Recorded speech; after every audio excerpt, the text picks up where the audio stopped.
Club में क्या drama पहले से ही कम चल रहा है क्या कि इन लोगों को अब नेटफ्लिक्स की सीरीज या अमेजोन की सीरीज भी बनानी थी?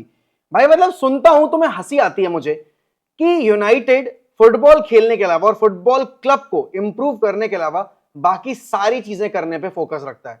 अब वो भला हुआ एमरिम का कि एमरिम ने मना कर दिया कि मुझे ये सब चोट भांगड़े नहीं पालने भाई, जहां पर मैं अपने ड्रेसिंग रूम के अंदर क्या बातें मैं कर रहा हूं, क्या मैं उनको बोल रहा हूं, कैसा ये परफॉर्म करने के बाद आके रिएक्ट करते हैं, वो सब मैं पब्लिसाइज कर दूं और यूनाइटेड जो कि ऑलरेडी एक मीम मटेरियल बना हुआ है उसको मैं वर्ल्ड स्टेज पे बिल्कुल खोल के रख दूं। तो यहां पर देखो ये जो हमारे एग्जीक्यूटिव्स करने की कोशिश कर रहे थे जो कि इवेंचुअली नहीं पैन आउट हुआ बिकॉज एमरम ने उस चीज पर अपनी हामी नहीं भरी।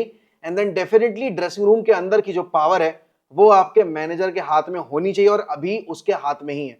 बट सवाल ये खड़ा होता है दोस्तों कि क्या यूनाइटेड इस वक्त पर इतनी डेस्परेट है पैसे के लिए कि वो किसी भी तरह से बस पैसा बनाने की कोशिश कर रहे हैं? इवेंचुअली देखो आर्सेनल ने भी ये काम किया, बाकी क्लब्स ने भी अपने क्लब की जो डॉक्यूमेंट्रीज थी वो ईयरली बेसिस पर बनवाई, बट यूनाइटेड हो गई, लिवरपूल हो गई, ये वो क्लब्स हैं भाई जिनके कल्चर में ये चीजें हैं नहीं। लेकिन यूनाइटेड ना अपनी वो आइडेंटिटी लूज कर चुका है, क्योंकि अगर आप लुई वैन के स्टेटमेंट्स पढ़ोगे वो लगातार एक ही चीज बोलता है that United is no longer a football club, they are only a commercial club. और वही एक चीज यहां पर यूनाइटेड के लिए सबसे बड़ा सरदर्द बनी हुई है। अगर आप ट्रांसफर्स की बात करोगे, Zubimendi has signed by Arsenal and the next name on the list is Victor Gyökeres, जिसके बारे में हमने कल बात भी की थी। विक्टर ग्योकेरेस was somebody जिसको यूनाइटेड पूरी शिद्दत के साथ पीछे पड़ के चेस कर रही थी, लेकिन विक्टर ग्योकेरेस ने कहा भाग, नहीं आना है, क्या तुम्हारा प्रोजेक्ट है, कोई डायरेक्शन है, तुमने मथाइस कुनिया के अलावा किसको साइन किया है? और ये सही बात है, अगर तुम इस पॉइंट ऑफ टाइम पे प्लेयर्स को अप्रोच कर रहे हो और अगर तुम उन्हें अपना प्रोजेक्ट एक्सप्लेन कर रहे हो तो अब उनको कैसे विश्वास दिलाओगे कि ये क्लब अगले 5-6 सालों में वहां होगा जहां पर आज आर्सेनल है या वहां पर जहां पर आज लिवरपूल है? क्योंकि इस क्लब का कोई डायरेक्शन नहीं है, इस प्रोजेक्ट का कोई अभी तक सर और पैर दिखने को नहीं मिल रहा है। एक साइनिंग हुई है, आपने प्री सीजन टूर जो है वो शुरू होने वाला है आपका और आपने उसकी ट्रेनिंग शुरू कर दी है।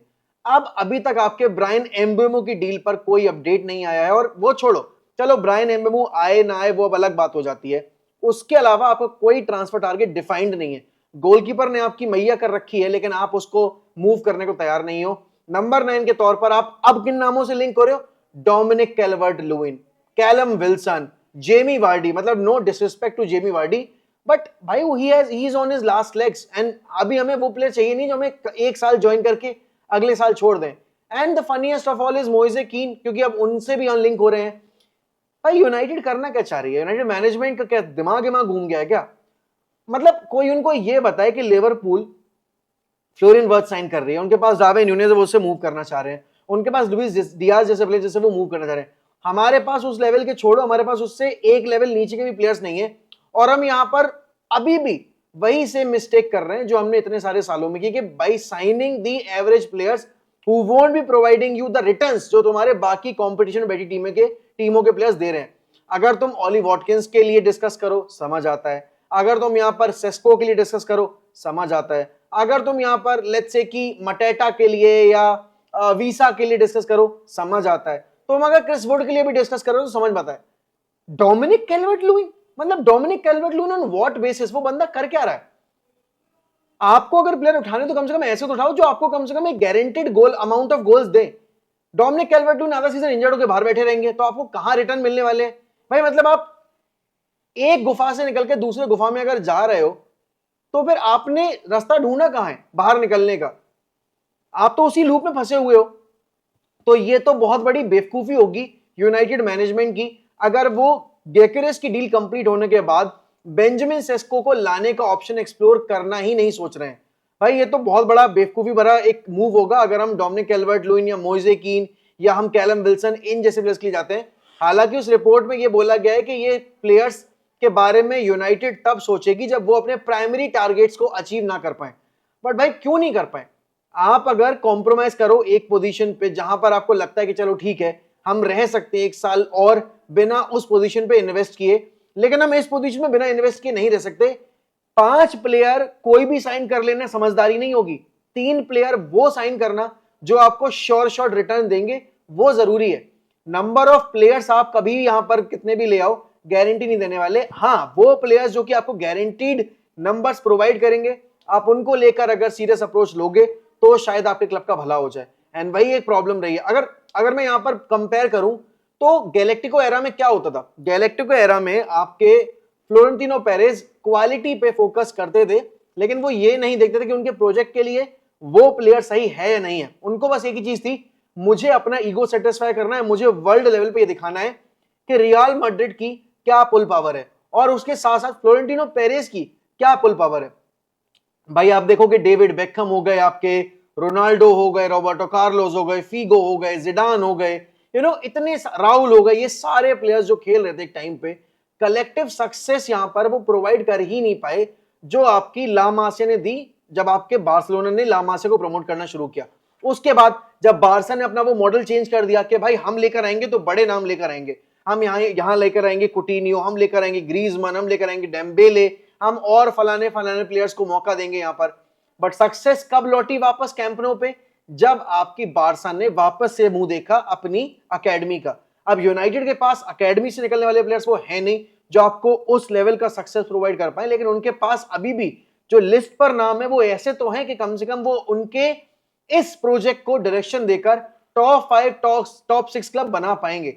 लेकिन डोमिनिक कैल्वर्ट लुइन या जेमी वार्डी या फिर कैलम विल्सन या मोइसे कीन जैसे प्लेयर्स आपको वहां नहीं ले जा पाएंगे। आप यहां पर अगर आर्सेनल का अप्रोच देखोगे, आर्सेनल ने क्या किया, आर्सेनल 10 जगह मुंह नहीं मारा, आर्सेनल ने बिहेव नहीं किया कि भाई मुझे ये भी चाहिए, ये भी चाहिए, ये भी चाहिए। मतलब वो कहते हैं ना कि भाई एक से मन नहीं भरा तो 10 पे लाइन मारेंगे हम, क्योंकि आपको पता ही नहीं आपको चाहिए क्या है। आर्सेनल को पता था कि उनको क्या चाहिए और इसीलिए आर्सेनल ने पूरा टाइम इन्वेस्ट किया जुबीमेंडी की डील के ऊपर, और ग्योकेरेस पे भी उन्होंने गिव अप नहीं किया। हालांकि जो रिपोर्ट्स आ रहे थे उसके अकॉर्डिंग ये था कि आर्सेनल बेंजामिन सेस्को को लेकर ज्यादा सीरियस है, they want to get Benjamin Sesko anyhow, but that was not the case. Ultimately Benjamin Sesko का अब जो है पत्ता कटता दिखाई दे रहा है and Gyokeres is going to join Arsenal. And तुम ये सोचो, ग्योकेरेस ने भी अपना पूरा टाइम लिया, उसके पास ऑफर्स आ रहे थे, सऊदी से भी ऑफर आया, but he rejected that offer because he only wanted to play for Arsenal. तो आपको प्लेयर्स भी वैसे ही चाहिए जो यहां पर आपके उस क्लब के करंट प्रोजेक्ट पे काम करने के लिए उतने ही ज्यादा डेडिकेटेड हो जितने डेडिकेटेड आपका फैन बेस है या मैनेजर है। अब देखो रूबन एमरिम ने बहुत पहले ये चीज बोली थी कि आई डोंट वांट प्लेयर्स जो यहां पर सिर्फ स्पेसिफिक कंपटीशन अगर हम खेल रहे हैं तो तभी आने को तैयार है, हमें वो प्लेयर्स चाहिए irrespective of the competition that we play in, he is ready to commit his future for Manchester United. क्यों, वो भी आप अभी देखोगे तो इनियोस यहां पर वो हेफ्टी वेजेस जो आपकी प्रीवियस मैनेजमेंट ने पे किए आपके जेडन सेंचो वगैरह के लिए वो देने को तैयार नहीं है। तो अब वो है एक टेस्ट है प्लेयर्स का भी और हमारा भी पेशेंस लेवल का कि हम कितने दिन तक यहां पर इन प्लेयर्स को टॉलरेट करेंगे और कितना वक्त देंगे हम इस मतलब जैसे अगर आप देखोगे रूबन एमरिम के इस प्रोजेक्ट को जो आर्सेनल ने आर्टेटा को दिया था, क्योंकि भले ही लाख बुराइयां हो आर्सेनल में और आर्सेनल के प्रोजेक्ट में या आर्टेटा में एज अ राइवल आपको लगती हो, मुझे लगती हो, लेकिन एक चीज में और तुम एग्री कर सकते हैं कि आर्सेनल ने ना जो पेशेंस शो किया है वो करंट जनरेशन में कोई क्लब शो करने को रेडी नहीं है, और इसीलिए एक स्टेबल प्रोजेक्ट बनके तैयार हुआ भी है आर्सेनल के एंड से फॉर अभी यहां पर फॉर द लास्ट 3-4 ईयर्स। तो यहां पर यूनाइटेड को वो पाथ चूज करना पड़ेगा। अगर आप बात करोगे ब्रायन एम्बेमो की, फाइनली यहां पर अब एक उम्मीद लग रही है कि अब एक डील जो है वो हम एग्री कर पाएंगे ब्रेंटफोर्ड के साथ, बट टाइमलाइन में नहीं दूंगा बिकॉज मेरी मैनेजमेंट जिस तरीके से काम कर रही है कोई भी टाइमलाइन प्रोवाइड कर पाना पॉसिबल नहीं है। बट डेफिनेटली अगर आप यहां पर बाकी क्लब्स की बात करोगे तो लुइस डियास ने पर्सनल टर्म्स एग्री कर लिया बायर्न म्यूनिख के साथ, ऐसा बताया जा रहा है। अब होगा क्या, बारसा के रडार पर भी है लुइस डियास। बायर्न म्यूनिख ओलीसे पे साइन करने के बाद उनको लग रहा था कि वो निको विलियम्स भी साइन कर लेंगे। ओलीसे ने उनको लास्ट सीजन में बहुत अच्छे रिटर्न दिए, इसीलिए उनको था कि एक यंग प्रोस्पेक्ट साइन करेंगे जो कि इधर विंग्स पे खेल सकता है। बट निको विलियम्स ने बायर्न का भी काटा, आर्सेनल का भी काटा, और सबसे बड़ा काटा उसने बार्सिलोना का, क्योंकि उसने आखिरी दिन तक ये कमिट किया कि मैं आ रहा हूं। फिर जहां उसको लगा कि शायद यहां पर ये मुझे रजिस्टर नहीं कर पाएंगे, अनसर्टेन है मेरा फ्यूचर, उसने तुरंत एक लॉन्ग टर्म कॉन्ट्रैक्ट एग्री कर लिया एथलेटिक क्लब के साथ।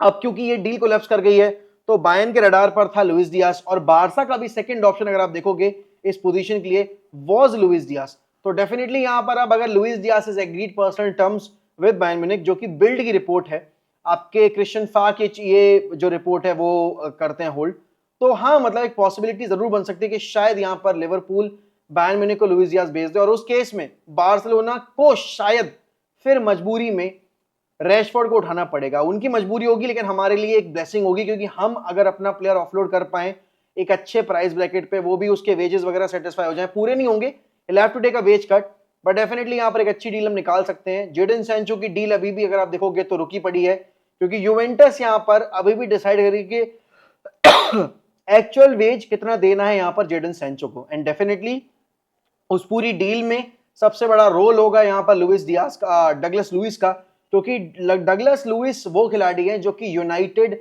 एक्सचेंज के तौर पर जेडन सैंचो की डील में इंक्लूड करके ले सकती है। मिडफील्ड में यहां पर आपको जरूरत होगी डगलस लुइस जैसे प्लेयर की, फॉर्मर वेरा प्लेयर जो कि काफी अच्छा करे थे, लेकिन यूनाइटेड कोशिश करेगी कि जेडन सैंचो की डील में स्ट्रेट अपफ्रंट अगर पैसा मिल पाए बिना कोई भी प्लेयर एक्सचेंज डील पे तौर पे, आई थिंक वो ज्यादा बेनिफिशियल होगा। बट हाँ, अगर डगलस लुइस को हम साइन करते भी हैं, I wouldn't mind having Douglas Luiz at the club. देखो यार, चीजें बड़ी सिंपल हो जाती हैं जब आपको अपने प्लेयर्स डिफाइन हो, जब आपको अपने ट्रांसफर टारगेट्स पता हो। चीजें मुश्किल तब होती हैं जब यहां पर आपको ऊआ धुआं नहीं कि आपका सर कहां है पैर कहां है। और वही एक चीज है मैनचेस्टर यूनाइटेड के साथ कि अभी तक उनके प्रोजेक्ट का कोई डायरेक्शन नहीं है। तो देखना होगा भाई हम इस प्रोजेक्ट को किस तरीके से आगे प्रोसीड होता देखेंगे। But definitely United are in deep deep trouble because every other team is improving their squad. आप ऑलरेडी 15th हो, आपके ऊपर बैठी टीमों में आपकी विला हो गई या ब्राइटन हो गई या ब्रेंटफोर्ड हो गई, ये टीमें अपना बिजनेस कर रही हैं। मोस्ट इंपॉर्टेंटली आपके न्यूकासल जो डायरेक्ट थ्रेट है आपके टॉप 5 पोजीशन के लिए, वो इन्वेस्ट कर रही है। आपकी स्पर्स भी यहां पर पूरी कोशिश कर रही है कि वो नए जल्द से जल्द नए प्लेयर्स लेकर आ जाएं। और पता है क्या, अब क्योंकि एंथनी इलेंगा टू न्यूकासल हो गया है, तो यहां पर उससे हमें थोड़ा पैसा जरूर मिलेगा, अराउंड 10 मिलियन का हम एक जो सम है वो गेन कर पाएंगे, बिकॉज 15% का सेल ऑन क्लॉज था हमारे पास एंथनी इलेंगा की डील में। और ये सेल ऑन क्लॉज आपको डालने पड़ेंगे अपने फ्यूचर सेल्स में भी, क्योंकि आपने इनिशियल सेल पे सिर्फ 15 मिलियन कमाया था, लेकिन अब आगे चलकर आप डेफिनेटली उस चीज को बेटर कर पाओगे। तो देखना होगा, थोड़ा बजट मिला है हमें इस एंथनी इलेंगा डील से, लेकिन अभी भी हमें अपनी आउटगोइंग्स पे फोकस करना पड़ेगा। क्लब्स ही नहीं मिल रहे यार। आप सोचो, आपके पास एंटनी, देन आपके पास यहाँ पर गर्नाचो, रैशफोर्ड और सेंचो जैसे प्लेयर्स हैं, लेकिन उनके लिए सूटेबल क्लब्स, सूटेबल बायर्स हैं ही नहीं मार्केट में, क्योंकि कोई भी यहाँ पर प्लेयर जो बिकना चाह रहा है या एक स्पेसिफिक क्लब को टारगेट कर रहा है, वो क्लब उनको वो वेजेस पे करने को तैयार ही नहीं जो हमने उनको पे किए थे। And the sole reason for that is they are not worth that amount of money. You will have to learn from your mistake, and certainly United management are not learning from those mistakes. बाकी देखते हैं क्या होता है क्या नहीं होता है। रात में अगर कोई अपडेट आती है तो हम डेफिनेटली लाइव स्ट्रीम करेंगे, बैठकर तसल्ली से डिस्कस करेंगे। बाकी let's move on and I will see you in the next video. Bye bye and take care.